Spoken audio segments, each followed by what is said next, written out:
Hey, Jeff Bond here, and welcome to the Chat with Leaders podcast. We're a platform for leaders to share the inspiring things they're doing to lead themselves, their teams, and the communities they serve wisely. In today's episode, I'm interviewing John Duisberg, the co-founder of CoolLeaf in Atlanta, Georgia, which is an employee engagement platform company helping leaders build a culture of appreciation and performance for their organizations. At CoolLeaf, John leads revenue generation and overall customer operations. He earned his bachelor's and MBA from the University of North Florida, and prior to joining CoolLeaf, spent 7 years leading product initiatives in the healthcare technology sector, focused on solutions related to better patient-centered care and outcomes. John is also a leader in High Tech Ministries, which is a terrific group of leaders in the Atlanta business and technology community. And as part of his involvement, leads a local Bible study group called Grace at Work, which is easily one of my favorite appointments on my weekly calendar. We chat about his founding story, the benefits of intentionally creating a company culture around appreciation, examples of CoolLeaf clients who are experiencing a lift to their company performance with their platform, and ways that leaders can create an environment that fosters similarly positive outcomes. John is such a genuine servant leader with a heart for creating an intentional community around appreciation and love for thy neighbor, which is truly amazing. I hope you really enjoy this episode with John Duisberg. Welcome to Chat with Leaders, John. Thanks, Jeff. I'm honored to be here. Appreciate you having me this morning. It's such an honor to have you with me, John. You're a leader that I truly respect in the Atlanta technology market. You represent so many things based on servant leadership, and there's so many people that have that mutual respect as well in our community. So I'm really appreciative of who you are and what you stand for and for your gift of time today. Thank you. That means a lot.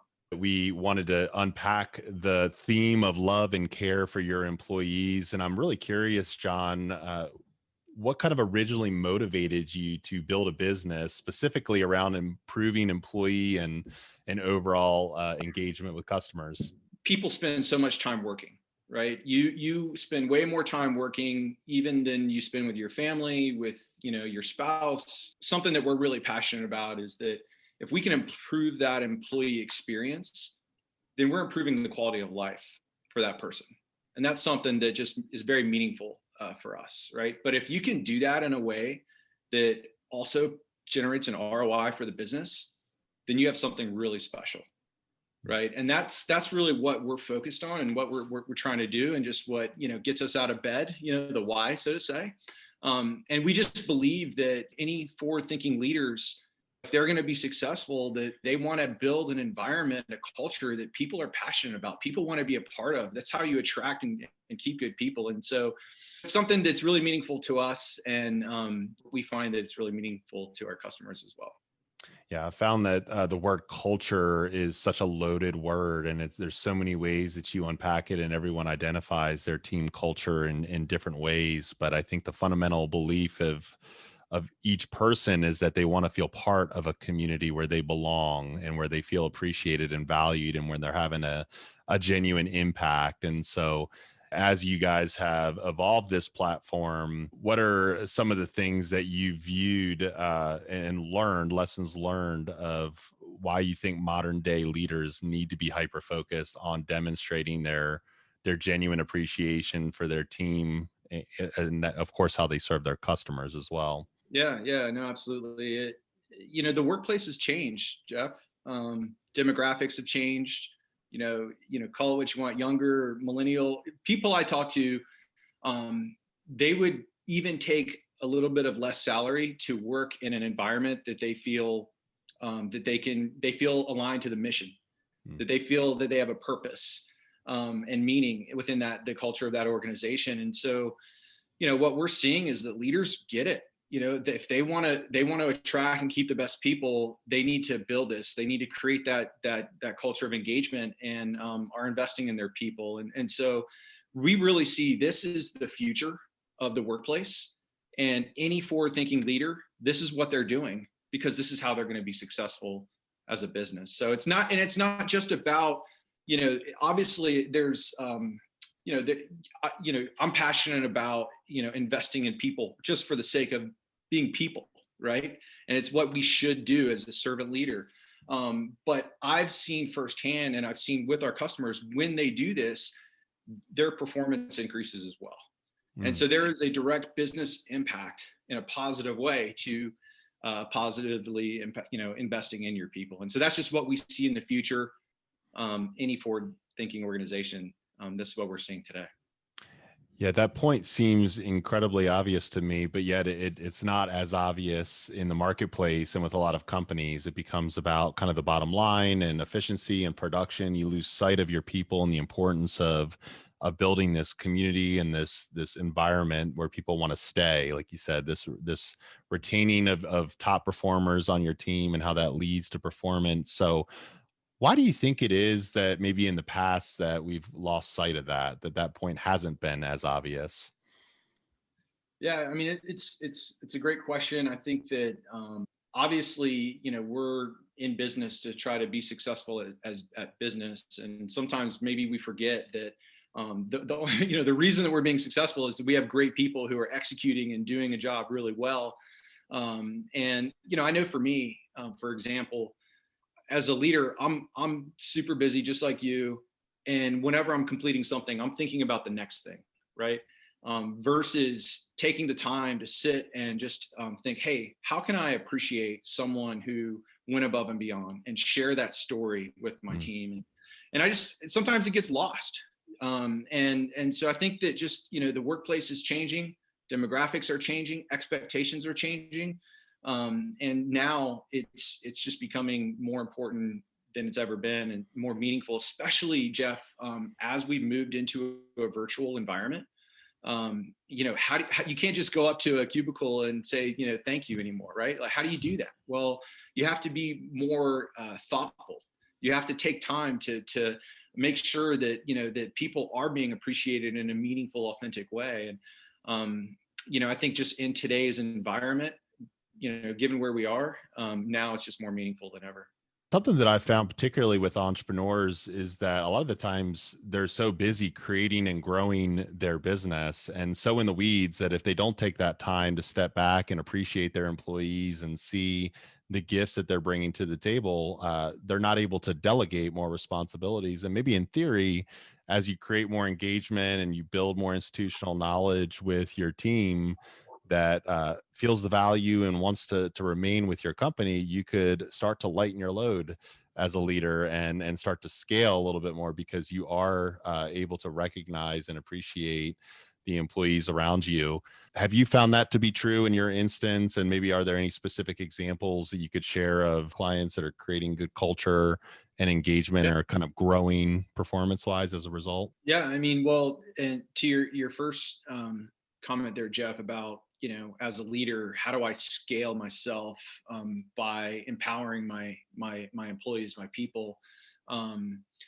I've found that as we've grown as a company, my job as leader really has become how do I make sure that our employees have what they need to be successful, right? Versus me trying to execute everything, right? And so how do I empower them? How do I build them up and support them and care for them, love them, and so forth, right? And so to me, that's what being a successful leader is all about, and that's my number one job. And then how do we translate that into our customers, right? One just example that comes to mind. So Jackson Healthcare, based here in Atlanta, one of their business units, Jackson Coker, they do their employee engagement surveys. A big gap that they had was around employees saying that they don't feel recognized for their work or appreciated, right? And so, we came in, we designed a employee recognition strategy where employees would be able to recognize each other as well as leaders recognizing their people based on living out core values for the company. And we were able to significantly increase the employee sentiment in terms of their feeling appreciated and tied back and what their core values actually mean.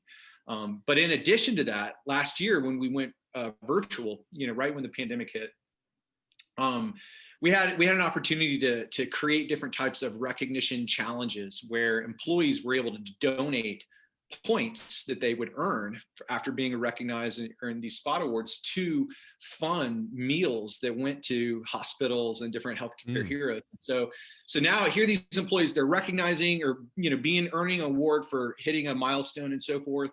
Now all of a sudden they're receiving this picture of a hospital where all these, healthcare workers were saying thank you, right? And so it's a way to just build a sense of community, a sense of pride, a sense of ownership and purpose. And so not only are we doing that between employees, but we're also creating kind of a broader, sense of overall appreciation for what they're doing and what they're also doing in their community. So that's just one example, but it's definitely awesome to see those stories.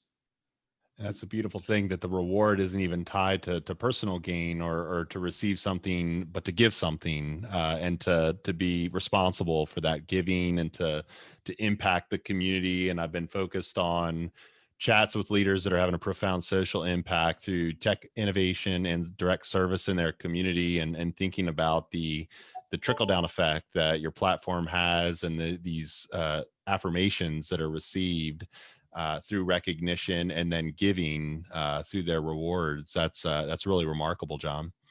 Yeah, it was really cool to see. For leaders that want to build a highly engaged and performing team, what's a good starting point? How would they engage your team, and how would they learn more? What's kind of a good call to action that you would share with them? Yeah, the first thing, and I know this is going to sound so simple, but literally I will put a placeholder on my calendar each week to just sit and think and reflect about what's going on that week or what happened that week.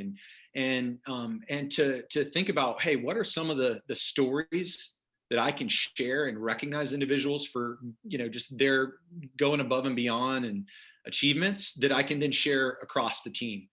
Right. And Jeff, a thank you, as simple as it sounds, can go a long way. And it's probably not done enough. So just taking the time to do that, as simple as it sounds, I think is a huge step, right? Us obviously being, this is what we do every day. So we have Employee Appreciation Day. This is a real day coming up on March 5th. So we've created an employee appreciation experience where at no cost we can help enable employee recognition, these team challenges and events to create community, and do that for an organization who's looking to do something for their employees around increasing appreciation. So I can share a link with you, Jeff, more info about that, and happy to obviously share more with anyone who's interested and would find that helpful. Absolutely. So March 5th, Employee Appreciation Day, will include a link in the show notes and get that word out. And how great is it that there's a day around that, and that there's some great resources that can facilitate that? Because as easy as it sounds, it's not easy for a lot of leaders and entrepreneurs to enact. They're busy, they don't have the time to do that or the resources. So having a partner like you that can come alongside them and has worked with organizations like Jackson Healthcare, who, by the way, has a great culture. They're very intentional about, having a good environment, yet there's still going to be some gaps when you're measuring sentiment. And so it's good that you practice that evaluation and that you have good partners that can help them mitigate the gaps, fill the gaps, improve that, and improve performance as a result. So thank you for the good work you're doing in our community, John. If somebody wanted to get a hold of you and learn more about CoolLeaf, or LinkedIn with you or anything like that, what are some of the best ways to get in touch? Yeah, so they can email CoolLeaf at mail@coolleaf.com. Obviously, go to our website. I'm happy to connect on LinkedIn personally or email me personally. But we're obviously big supporters of the Atlanta tech community here, and definitely love to learn and support other leaders. So happy to connect here.